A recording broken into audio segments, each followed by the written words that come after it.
ঝাড়গ্রামে গর্ভবতী হাতিকে হুলাপাটির সাহায্যে আগুন ও লোহার রড ঢুকিয়ে হত্যা করা হয়েছে বলে অভিযোগ।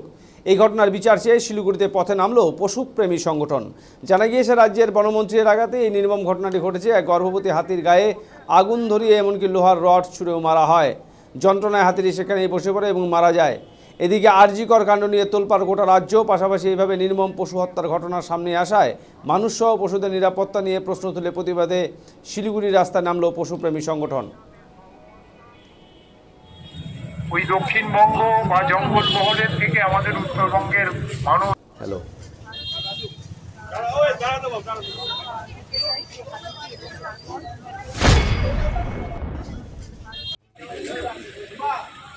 হাতির সাথে সহাবস্থান ওই দক্ষিণবঙ্গ বা জঙ্গলমহলের থেকে আমাদের উত্তরবঙ্গের মানুষ কম সইছে না।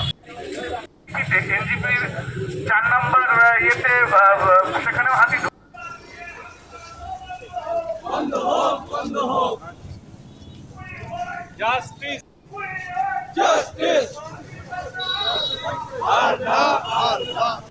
কি বিষয় আপনাদের আজকের এই প্রতিবাদ? মূলত আজকে ঝাড়গ্রামে যে নৃশংসভাবে যে অন্তঃসত্ত্বা হাতিটিকে ধুলাপাটি যেভাবে আগুন শলাকা দিয়ে তাকে মৃত্যু বা হত্যা করেছে, তার প্রতিবাদে আজকে আমাদের এই জমায়েত এবং পদযাত্রা।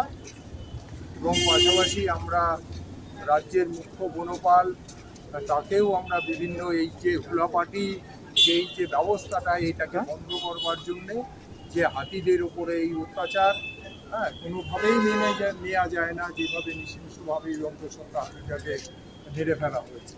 তো তার জন্যই আমরা শিলিগুড়ি বিভিন্ন সংগঠন একত্র হয়ে, সাধারণ মানুষ একত্র হয়ে আজকের এই প্রতিবাদ অবস্থান এবং মিছিল করছি। আপনার নাম? অনিমেষ ঘোষ।